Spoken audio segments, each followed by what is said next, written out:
Hello बच्चों, देखो आज हम चैप्टर 15 के लिए वीडियो नंबर 10 लेकर के आए हैं। और इस वीडियो के अंदर हम एक तो पढ़ेंगे बहती वायु की शक्ति और साथ में जो असमान वेग की हवाएं हैं उसके बारे में भी अपन इसी वीडियो के अंदर पढ़ेंगे। और आपको बता दूं, ये दोनों जो शक्तियां हैं ये अपर्दन की शक्तियों के अंतर्गत मानी जाती है, लेकिन जैसा कि मैंने आपको पिछले वीडियो में बताया था कि ये अपर्दन की शक्तियों के साथ साथ अपेक्षण की शक्तियों का कार्य भी करती है। मतलब चट्टानों को जहां पर ये घिसेगी जहां तो ये अपेक्षण की शक्ति के समान कार्य करेगी, और जहां पर ये चट्टानों का जो टूटा हुआ पदार्थ उसको एक स्थान से दूसरे स्थान तक लेकर के जाएगी, तब वो अपर्दन की शक्ति के समान क्या करेगी, कार्य करेगी। तो हम बात कर रहे हैं अब बहती वायु की शक्ति की। तो देखो ये शक्ति क्या है और कैसे बनती है, इसके बारे में अपन बात करते हैं। तो देखो भाई, धरती की सतह के चारों ओर गैसों का आवरण पाया जाता है जिसे हम बोलते हैं वायुमंडल। हमारी जो धरती है उसके चारों ओर वायु का एक घेरा है और उस वायु के घेरों को क्या बोला जाता है, वायुमंडल बोला जाता है। अब ये जो वायु है ये स्थिर नहीं है बल्कि कैसी है, गतिशील है। मतलब ये हमेशा चलती रहती, गति करती रहती है। और ये जो गतिशील वायु है या गतिशील हवा है उसे ही हम बोलते हैं पवन। ठीक है, जो बहती वायु होती है, गतिशील वायु होती है, उसे ही क्या बोला जाता है, पवन बोला जाता है। तो भाई ये वायु की जो गति होती है यही इसे अपेक्षण की शक्ति प्रदान करती है और यही इसे अपर्दन की शक्ति भी प्रदान करती है। इसी के कारण तो ये चट्टानों को घिसती है और इसी के कारण जो चट्टानों का टूटा हुआ पदार्थ उसको ये एक स्थान से दूसरे स्थान तक लेकर के जाती है। वायु का वेग जैसे जैसे बढ़ेगा तो इसकी अपेक्षण की शक्ति और अपर्दन की शक्ति भी क्या होती है, बढ़ती है। ठीक है, अब हम ये देख रहे हैं भाई ये वायु गति करती क्यों है, ऐसा कौन सा कारण है जिसके कारण ये गति करती है। तो देखो, इस धरती के ऊपर जितनी भी क्रियाओं का संचालन होता, उन क्रियाओं के संचालन के लिए जो ऊर्जा होती है वो ऊर्जा हमें सूर्य से मिलती है। किससे मिलती है, सूर्य से। तो पहले अपन थोड़ी सी जानकारी सूर्य के बारे में प्राप्त करेंगे, क्योंकि बहती वायु की जो शक्ति है यानी कि इसमें गतिशीलता जो आ रही है वो भी उस सूर्य की ऊर्जा के कारण ही आ रही है। इसलिए अपन पहले क्या करेंगे, जो सूर्य की ऊर्जा उसके बारे में थोड़ी सी जानकारी प्राप्त करेंगे। तो देखो, प्रकृति में किसी भी कार्य को करने के लिए आवश्यक ऊर्जा देने वाला एकमात्र स्रोत सूर्य है। ठीक है, एकमात्र ये स्रोत है, प्राकृतिक स्रोत है, जो कि इस धरती के ऊपर जितनी भी क्रियाएं संचालित हो रही है उसके लिए ऊर्जा प्रदान करता है। अब सूर्य क्या है, एक तारा है भाई। क्या है, तारा। देखो जितने भी तारे हैं, सूर्य के अलावा और भी जितने भी तारे हैं और सूर्य भी है उनमें, तो ये सब गैसों के बने हुए हैं। और इनके अंदर जो गैस होती है वो मुख्य रूप से होती है हाइड्रोजन गैस। कौन सी गैस होती है, हाइड्रोजन गैस होती है इनके अंदर। तो इन तारों के अंदर क्या होता है कि ये जो हाइड्रोजन गैस है इसके नाभिक आपस में एक क्रिया करते हैं जिसे अपन बोलते हैं नाभिकीय संलयन की क्रिया। कौन सी क्रिया, नाभिकीय संलयन की क्रिया। तो ये हाइड्रोजन के जो नाभिक है ये आपस में नाभिकीय संलयन की क्रिया करेंगे। संलयन का मतलब होता है जुड़ना। तो नाभिक आपस में जुड़ते हैं और हीलियम के नाभिक बनाते हैं। किसके नाभिक बनाते हैं, हीलियम के नाभिक बनाते हैं। मैंने क्या बताया आपको कि जितने भी तारे हैं, सूर्य सहित जितने भी तारे, उनमें हाइड्रोजन गैस होती है। और ये जो हाइड्रोजन है इसके नाभिक आपस में जुड़ते हैं, जुड़ करके हीलियम के नाभिक बनाते हैं और वो क्रिया कहलाती है नाभिकीय संलयन की क्रिया। संलयन का मतलब होता है जुड़ना। तो जब ये नाभिक आपस में जुड़ते हैं तो उस दौरान बहुत सारी ऊर्जा का उत्सर्जन होता है और वही ऊर्जा हमें मिलती है सूर्य से। वो ऊर्जा चारों तरफ वितरित होती है और उसका कुछ हिस्सा हमारी धरती के ऊपर भी आता है। तो देखो आगे, प्रकृति में किसी भी कार्य को करने के लिए आवश्यक ऊर्जा देने वाला एकमात्र स्रोत सूर्य है। सूर्य एक तारा है जिस पर होने वाली नाभिकीय अभिक्रिया और वो नाभिकीय अभिक्रिया भी कौन सी है, नाभिकीय संलयन है, जिसमें हाइड्रोजन के नाभिक आपस में जुड़ करके हीलियम के नाभिक बनाते हैं। अभिक्रिया के कारण अत्यधिक मात्रा में ऊर्जा चारों ओर बिखेरती है। इसमें से एक छोटा भाग पृथ्वी पर भी पहुंचता है और इसी ऊर्जा से पृथ्वी की सभी गतिविधियों का क्या होता है, संचालन होता है।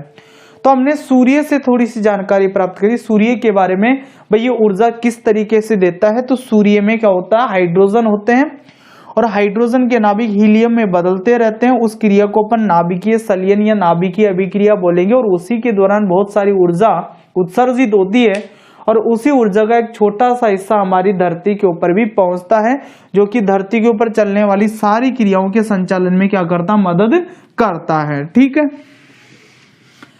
अब देखो भाई,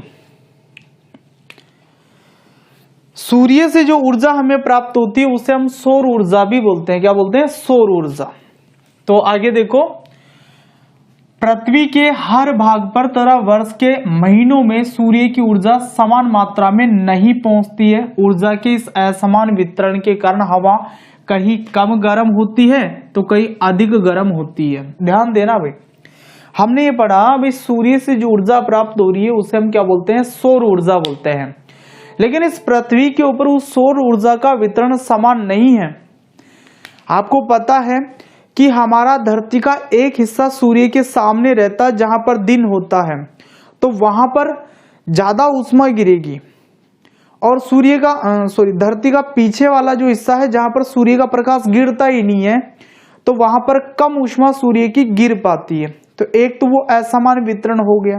दूसरी चीज कि ये धरती अपने अक्ष पर लगातार घूम रही है, तो उस घुमाव के कारण भी हर जो स्थान है पृथ्वी का वहां पर सूर्य की ऊष्मा एक समान नहीं गिरती है, कहीं पर ज्यादा गिरती है तो कहीं पर कम गिरती है। तो देखो, हमें इस बात का अंदाजा हो गया है कि पृथ्वी के दो स्थान हैं। एक तो मान लीजिए ये वाला स्थान है और एक मान लीजिए ये वाला स्थान है। तो ये दोनों जो स्थान है यहां पर सूर्य की जो ऊष्मा पड़ने वाली है, ऊर्जा पड़ने वाली है, वो समान नहीं पड़ेगी। एक स्थान ऐसा होगा जहां पर सूर्य की ऊर्जा ज्यादा पड़ेगी और एक स्थान ऐसा होगा जहां पर सूर्य की ऊर्जा कम पड़ेगी। यानी कि एक स्थान अधिक गर्म होगा और दूसरा स्थान कम गर्म होगा।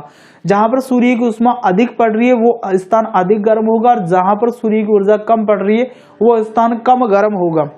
तो मान लीजिए ये स्थान आपका अधिक गर्म हो गया, अधिक गर्म, और ये स्थान मान लीजिए सूर्य की ऊर्जा कम पड़ रही है तो इस कारण से ये कम गर्म हो गया। ठीक, ये अधिक गर्म है क्योंकि यहां पर सूर्य की ऊष्मा अधिक पड़ गई है और ये कम गर्म है, यहां पर सूर्य की ऊष्मा कैसी पड़ी है, कम पड़ी है। ठीक है, अब देखो क्या होगा कि ये जो अधिक गर्म स्थान है यहाँ की वायु को जब गर्मी मिलेगी तो ये गर्म होकर के फैलेगी। कोई भी पदार्थ होता है उसको जब गर्मी मिलती है, ऊष्मा मिलती है, तो वो गर्म होकर के फैलती है। तो ऐसा ही यहाँ पर होगा, ये अधिक गर्म वाला जो स्थान है यहाँ की वायु गर्मी जैसे इसको मिलेगी तो ये गर्मी पाकर को क्या होगी, फैलेगी। तो यहाँ की गर्मी क्या हो, यहाँ की वायु गर्म होकर के क्या हो रही है, फैल रही है। ठीक है, जबकि ये कम गर्म है तो यहाँ की वायु इतनी नहीं फैल पाएगी। अब देखो भाई, जहां की वायु फैलती जाएगी, हल्की होती जाएगी, तो वहां का वायुदाब कम हो जाएगा, वायुदाब कम हो जाएगा। क्या हो जाएगा, कम। लेकिन जहां की वायु फैली नहीं, हल्की नहीं हुई, तो वहां का जो वायुदाब है वो अधिक हो जाएगा।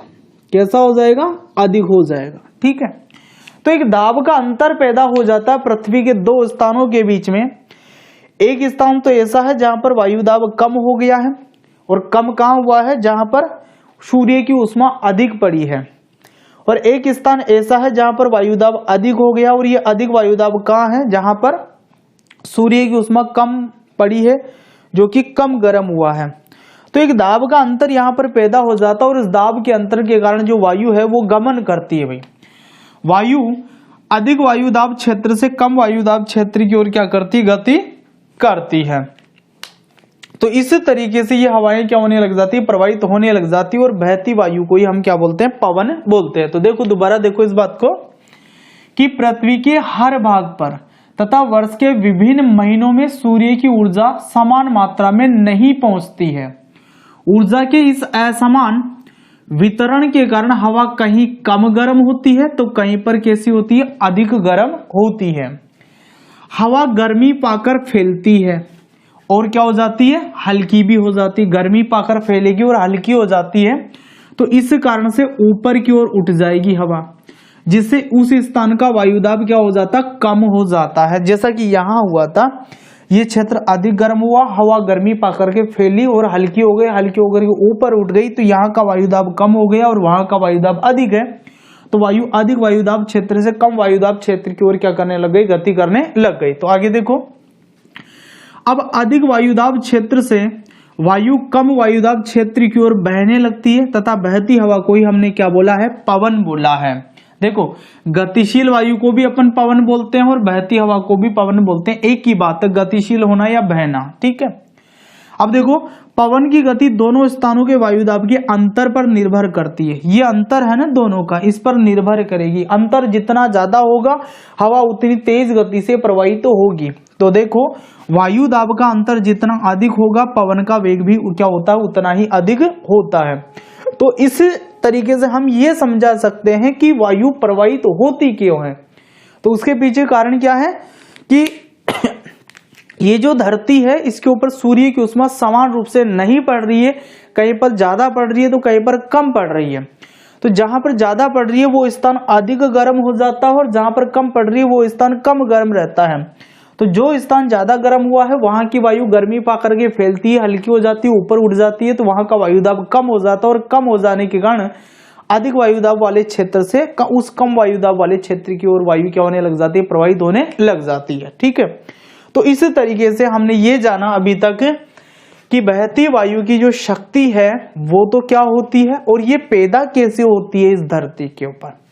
आगे अपने एक बात और पढ़ेंगे अभी इस बिंदु के अंदर। क्या होता है कि कुछ स्थान ऐसे हैं जहां के वायुदाब का अंतर लगभग एक समान रहता वर्ष भर, लेकिन कुछ स्थान ऐसे भी है कि वर्ष में वहां के वायुदाब का जो अंतर है वो समय के साथ बदलता है, और जब वो समय के साथ बदलता है तो वहां पर मानसूनी हवाएं चलती है।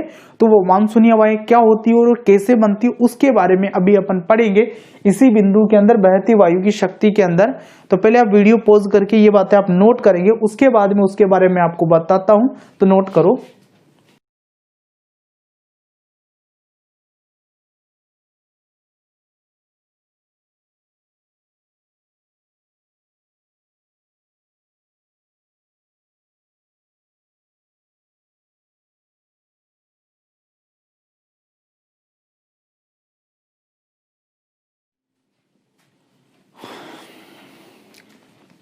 हाँ भाई देखो, अब हम मानसूनी हवाओं के बारे में भी जानकारी प्राप्त कर लेते हैं, इसके ऊपर भी क्वेश्चन बनता है।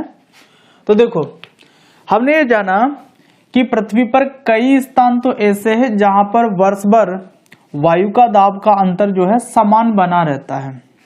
तो इस कारण वहां वर्ष भर एक ही दिशा में समान गति से हवाएं बहती है, तो उससे तो कोई मतलब ही नहीं है हमें।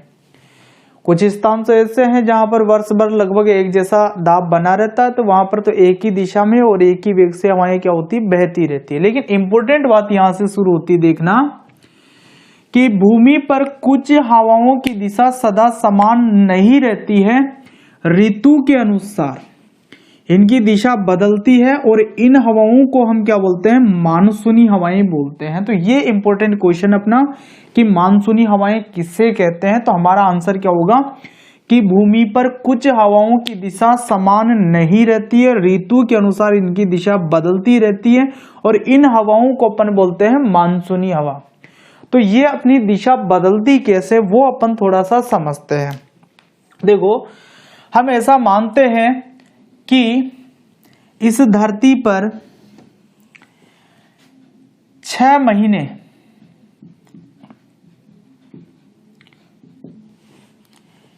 ग्रीष्म ऋतु रहती है, मतलब गर्मी पड़ती है, और 6 महीने शरद ऋतु रहती है, मतलब सर्दी पड़ती है। ठीक है, तो अब देखो क्या होता है इन ऋतुओं के अंदर। धरती के ऊपर दो प्रकार के भाग होते हैं, एक तो होते हैं स्थल भाग, ठीक है, और दूसरे भाग होते हैं जलीय भाग, जिन्हें हम समंदर बोल सकते हैं, समुंदर बोल सकते हैं। ऐसा यहां लिख देता हूं मैं, ये तो है स्थल भाग और ये आपका समुंदर वाला भाग हो गया।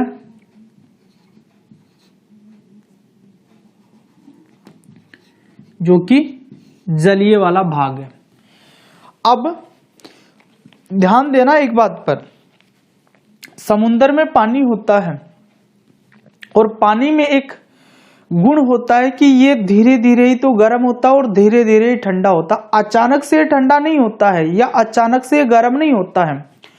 लेकिन ये जो स्थल है इसकी गुण प्रकृति क्या है कि जब अपन इसको गर्म करेंगे तो ये जल्दी से गर्म हो जाएगा और जब हम इसको ठंडा करेंगे तो ये जल्दी से क्या हो जाएगा, ठंडा हो जाएगा। अब देखो ग्रीष्म ऋतु की बात करते हैं हम, तो ग्रीष्म ऋतु के अंदर सूर्य का प्रकाश ज्यादा बढ़ता है, ऊष्मा ज्यादा आती है, तो स्थल भाग भी गर्म होगा और समंदर भी क्या होगा, गर्म होगा। लेकिन जैसा कि हमें पता है कि स्थल तो बहुत जल्दी गर्म हो जाता है, लेकिन समुद्र तो क्या होगा, धीरे धीरे गर्म होगा। तो भाई देखो गर्म तो दोनों ही होंगे, लेकिन स्थल भाग जो है इस ग्रीष्म ऋतु में अधिक गर्म हो जाएगा। कैसा हो जाएगा, अधिक गर्म, क्योंकि ये फटाफट से गर्म हो जाता है। लेकिन ये समंदर तो धीरे धीरे गर्म हो रहा है ना, तो ये स्थल की तुलना में कम गर्म हो पाएगा, कम गर्म हो पाएगा। तो देखो अब ये स्थल भाग की वायु है, ये अधिक गर्म होगी क्योंकि स्थल भी अधिक गर्म हुआ है, तो ये ऊपर उठेगी हवा यहाँ की, और ऊपर उठने के कारण ये हल्की हो जाएगी, तो यहां का दाब क्या हो जाएगा, कम हो जाएगा, दाब कम हो जाएगा। और इसकी तुलना में यहां का दाब क्या हो जाएगा, अधिक हो जाएगा। यहां का वायुदाब कैसा हो जाएगा, अधिक हो जाएगा। तो अब आप सोच सकते हो वायु कहां से कहां जाएगी, अधिक वायुदाब क्षेत्र से कम वायुदाब क्षेत्र की ओर प्रवाहित होगी। तो हवा कैसे जाएगी, समंदर से स्थल की ओर प्रवाहित होगी। दोबारा समझो ध्यान से बात को, जो ग्रीष्म ऋतु है उसके अंदर आपका स्थल और समंदर दोनों ही भाग क्या होंगे, गर्म होंगे। लेकिन स्थल बहुत तेजी से गर्म होता है और समंदर जिसमें पानी भरा हुआ वो धीरे धीरे क्या होता है, गर्म होता है। तो इस वजह से ये स्थल तुरंत ही गर्म हो जाएगा, तो अधिक गर्म हो जाएगा ये, और ये समंदर वाला भाग कम गर्म होगा। तो इस कंडीशन में क्या होगा कि ये अधिक गर्म वाला जो भाग है, यहाँ की वायु गर्मी पाकर के फैलेगी, हल्की हो जाएगी और ऊपर की ओर उड़ जाएगी, जिससे यहाँ का जो वायुदाब है वो कम हो जाएगा इसकी अपेक्षा। तो इसी स्थिति में वायु जो है वो इस समुद्री वाले भाग से किस ओर प्रवेश करेगी, किस ओर गति करेगी, स्थल की ओर गति करेगी। ठीक है, तो ग्रीष्म ऋतु के अंदर तो क्या होगा, ऐसा होगा। तो भाई ये जो हवाएं अभी चल रही है ना ग्रीष्म ऋतु के अंदर समुद्र से स्थल की ओर, इन्हें अपन बोलते हैं ग्रीष्म कालीन मानसून। देखो मानसूनी हवाएं गर्मियों में 6 महीने समंदर से धरती की ओर, धरती का मतलब स्थल की ओर चलती है। इसे अपन क्या बोलते हैं, ग्रीष्मकालीन मानसून का कारण बनती है। तो ये ग्रीष्मकालीन मानसून का क्या बनेगी, कारण बनेगी ये हवाएं। तो ठीक है, दूसरा इसकी बात करते हैं शरद ऋतु की, सर्दी वाली ऋतु की। तो इसमें क्या होगा, देखो भाई हमने पढ़ा कि स्थल भाग अचानक से ठंडा हो जाता है जब अपन इसको ठंडा करेंगे तो, लेकिन ये समुद्र तो वही आदत, ये जो भी काम करेगा धीरे धीरे करेगा, तो इधर ठंडा भी क्या होगा, धीरे धीरे ही होगा। तो देखो भाई दोनों ही भाग ठंडे हो रहे हैं, लेकिन स्थल भाग क्या हो जाएगा, अधिक ठंडा हो जाएगा, अधिक ठंडा, जबकि ये कम ठंडा हो जाएगा। भाई ये तो फटाफट से ठंडा होगा, जैसे ही इसको ठंड मिलेगी फटाफट से ठंडा हो जाएगा। लेकिन समंदर में तो वही आदत है, ठंडा होगा जब भी धीरे धीरे ठंडा होगा, मतलब कम ठंडा है। तो भाई देखो ये अधिक ठंडा है और ये कम ठंडा है, तो इन दोनों में से गर्म कौन होगा? अधिक गर्म। तो भाई जो कम ठंडा है वो क्या होगा? अधिक गर्म। और ये जो अधिक ठंडा है ये कैसा होगा? कम गर्म। अब देखो इस स्थिति में क्या होगा, कौन सा क्षेत्र अधिक गर्म है? ये वाला। तो यहां की वायु को ज्यादा ऊष्मा मिली हुई है, ऊष्मा पाकर के वो वायु फैलेगी, हल्की हो जाएगी और ऊपर की ओर क्या होगी? वो वायु उठेगी। तो ये वायु ऊपर की ओर उठ रही है, यहां वाली वायु अधिक गर्म है, इस वजह से ये ऊपर उठ रही है। तो यहां का वायुदाब कैसा हो जाएगा? कम हो जाएगा। तो यहां पर कम वायुदाब हो जाएगा। लेकिन ये जो ठंडा वाला क्षेत्र है या कम गर्म वाला क्षेत्र है, यहां का वायुदाब कैसा होगा?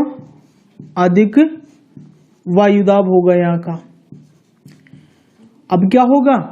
हवाएं कहां से कहां चलेगी? स्थल से समंदर की ओर ये गति करेगी। तो यही हवाएं कौन से मानसून का कारण बनती है? शीतकालीन मानसून का कारण बनती है। तो देखो मानसूनी हवाएं सर्दियों में 6 महीने धरती से समुद्र की ओर चलती है। धरती का मतलब स्थल से है, तो धरती से किस ओर चलेगी? समंदर की ओर चलती है और शीतकालीन मानसून का क्या बनती है? कारण बनती है। तो यही वो इंपॉर्टेंट बात है जो अपने को मानसून के बारे में याद रखनी है, ये परीक्षा में पूछी जा सकती है। तो बात आपको समझ में आ गई होगी। एक बार दोबारा आप इसको रीड कर लीजिए कि पृथ्वी पर कई स्थानों पर वर्ष भर वायु का दाब का अंतर समान बना रहता है, इस कारण वहां वर्ष भर एक ही दिशा में एक समान गति से हवाएं बहती है। भूमि पर कुछ हवाओं की दिशा सदा समान रही रहती और ऋतु के अनुसार इनकी दिशा क्या होती है? बदलती। और इन हवाओं को हमने क्या बोला है? मानसूनी हवाएं बोला है। तो प्रश्न आ सकता है मानसूनी हवाएं क्या होती है, तो आपको उत्तर देना होगा। आगे देखो, मानसूनी हवाएं गर्मियों में 6 महीने समंदर से धरती की ओर चलती है और ग्रीष्मकालीन मानसून का कारण बनती है। तो ये गर्मियों में समुद्र से धरती की ओर क्यों चलती है, वहां पर मैंने आपको कारण स्पष्ट किया है। ऐसे देखो मानसूनी हवाएं सर्दियों में 6 महीने धरती से समंदर की ओर चलती है और शीतकालीन मानसून का कारण बनती है। तो सर्दियों में ये हवाएं धरती से समंदर की ओर क्यों चली, इसका कारण भी मैंने यहाँ पर स्पष्ट किया। एक वो लाइन आपको याद रखनी है कि भारत में दक्षिण पश्चिमी मानसून सर्वत्र वर्षा करता है। हमारा जो भारत का दक्षिण पश्चिमी वाला इलाका है उधर समंदर उपस्थित है, तो वहां से मानसूनी हवाएं आती है और वही क्या करती है? सर्वत्र वर्षा करती है। ठीक है, तो ये लाइन भी आपको याद रखनी है कि भारत में दक्षिण पश्चिम मानसून क्या करता है? सर्वत्र वर्षा करता है। अब इसके बाद में अपन असमान वेग वाली जो हवाएं हैं उनके बारे में पढ़ेंगे। तो पहले आप वीडियो को पॉज करके नोट कर लो, उसके बाद में उनके बारे में भी अपन पढ़ते हैं।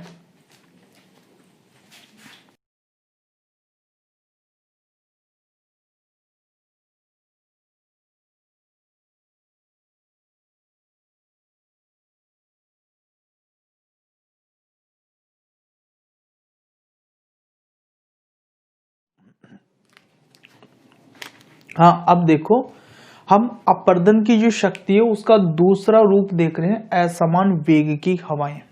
जैसा कि मैंने आपको बताया कि अपर्दन की शक्ति तो है ही है, लेकिन के साथ ये अपेक्षण का कार्य भी करती है, मतलब चट्टानों को घिसने का कार्य भी ये करती है। तो देखो असमान वेग की हवाएं कभी कभी उत्पन्न होती है, तो कई बार असमान वेग की हवाएं भी पैदा हो जाती है। और देखो चक्रवात जो होता है परिवर्तनशील या असमान वेग की हवा का प्रमुख उदाहरण है। तो जब भी अपने को असमान वेग की हवा का उदाहरण देना होगा तो उसके अंदर हम किसके बारे में पढ़ेंगे? चक्रवात के बारे में पढ़ेंगे। तो चक्रवात जो है वो परिवर्तनशील या फिर असमान वेग की जो हवा है उसका प्रमुख उदाहरण है। एक परीक्षा में प्रश्न आ जाए भाई असमान वेग की हवा का एक उदाहरण बताओ, तो आपको उदाहरण लिखना है चक्रवात। ठीक है, क्या उदाहरण लिखोगे? चक्रवात। अब देखो चक्रवात कैसे आता है, ये इसमें होता क्या है? तो चक्रवात में हवाएं सीधी नहीं चलती बल्कि वर्ताकार पथ में चलती है, ऐसे गोल गोल घूमती है इसमें हवा, सीधी नहीं चलेगी, ऐसे नहीं जाएगी, कैसे, ऐसे गोल गोल घूमती है इसके अंदर हवाएं। तो वर्ताकार पथ में चलती है और एक केंद्रीय बिंदु की ओर बढ़ती है। तो वर्ताकार पथ में ऐसे घूमती है और उनका प्रयास ये होता है, बीच में केंद्र होता है हवा के, तो उसकी तरफ वो जाने का क्या करती है, प्रयास करती है। ठीक है, अब आगे देखो, जो चक्रवात हवाएं हैं ये केंद्र पर वायुदाब कम हो जाने के कारण उत्पन्न होती है। ये बात अपनी इंपॉर्टेंट है, अलग से छोटा क्वेश्चन इसके ऊपर बनता है कि चक्रवात उत्पन्न होने का कारण बताइए। तो हमारा आंसर क्या होगा कि चक्रवात हवाएं केंद्र पर वायुदाब कम हो जाने के कारण उत्पन्न होती है। प्रश्न आ जाए कि चक्रवात किस कारण से उत्पन्न होता है, तो हम क्या उत्तर देंगे, चक्रवात हवाएं केंद्र पर वायुदाब कम हो जाने के कारण उत्पन्न होती है। तो भाई चक्रवात जब भी आता है तो उसके अंदर हवा ऐसे गोल गोल घूमते हुए आती है, तो ये जो घेरा होता है इसका घूमने का, ये 400 किलोमीटर से लेकर के 30,000 किलोमीटर तक का हो सकता है। फर्क पड़ता है कि कितना बड़ा चक्रवात आ रहा है। तो 400 किलोमीटर से लेकर के 3,000 किलोमीटर तक का 30,000 किलोमीटर तक का इसका घेरा हो सकता है। मतलब बड़ा चक्रवात आ रहा है तो उसका घेरा कितना हो सकता है, 30 किलोमीटर। ठीक है, अब देखो ये विशेष बात अपने को याद रखनी है कि शीतोष्ण कटिबंध में चक्रवात का विस्तार और हवा की गति उष्ण कटिबंधों की तुलना में अधिक होती है। परीक्षा में प्रश्न आ जाए कि उष्ण कटिबंध और शीतोष्ण कटिबंध, इन दोनों क्षेत्रों में से चक्रवात का विस्तार या हवा की गति कौन से क्षेत्र में ज्यादा होती है, तो हमारा उत्तर होगा शीतोष्ण कटिबंध। तो शीतोष्ण कटिबंध में चक्रवात का विस्तार और हवा की गति जो है उष्ण कटिबंधों की तुलना में कैसी होती है, अधिक होती है। ठीक है, अब एक प्रश्न और, प्रश्न क्या है कि केंद्र पर वायुदाब कम हो जाने के कारण कैसी हवाएं उत्पन्न होती है, तो चक्रवात हवाएं उत्पन्न होती है। जैसा कि मैंने अभी आपको बताया कि एक प्रश्न तो ऐसे बनता है कि चक्रवात उत्पन्न होने का क्या कारण है, तो हमारा उत्तर क्या है कि चक्रवात हवाएं केंद्र पर वायुदाब कम हो जाने के कारण उत्पन्न होती है। एक दूसरा प्रश्न ऐसे बनता है कि केंद्र पर वायुदाब कम हो जाने के कारण कैसी हवाएं उत्पन्न होती है, तो चक्रवात हवाएं उत्पन्न होती है। तो देखो जब भी चक्रवात आता है ना, तो इसमें गोल गोल घूमती हुई हवा आती है वर्ताकार पथ में, तो ये अपने साथ में बहुत सारा पानी भी लेकर के आती है। तो जहां पर भी चक्रवात आता है ना, तो वहां पर अचानक से मौसम की सारी स्थितियां बदल जाती है। मई के महीने में सावन का एहसास करा देती है, अचानक से बहुत ज्यादा बारिश हो जाती है, बादल गरजते हैं, बहुत तेज हवाएं चलती है। वहां की जो सड़कें हैं उसके आसपास जितने भी खंबे हैं, लाइट वाले खंबे, बिजली वाले खंबे, वो टूट जाते हैं, घरों के जो छप्पर है वो उड़ जाते हैं। इस तरीके की घटनाएं होती है और कुछ दिनों बाद में फिर स्थिति सामान्य हो जाती है। तो चक्रवात वो शक्ति है जो मौसम के अंदर अचानक से परिवर्तन ला देती है, मई के महीने के अंदर भी सावन का एहसास करा सकती है। ठीक है, तो यदि आपको चक्रवात का वर्णन असामान्य वेग की हवाओं का वर्णन करना है तो इतनी बात आप लिखें उसमें, और इसमें से ये जो छोटे क्वेश्चन बनते हैं इनका आपको ध्यान रखना है। एक तो ये वाली बात, एक ये वाली बात, और दूसरा शीतोष्ण कटिबंध में चक्रवात का जो विस्तार हो रहा है, विस्तार का मतलब बड़ा होना, तो चक्रवात का विस्तार और हवा की गति दोनों ही क्या होती है, ज्यादा होती है। तो वीडियो पॉज करके आप इन बातों को भी नोट कीजिए।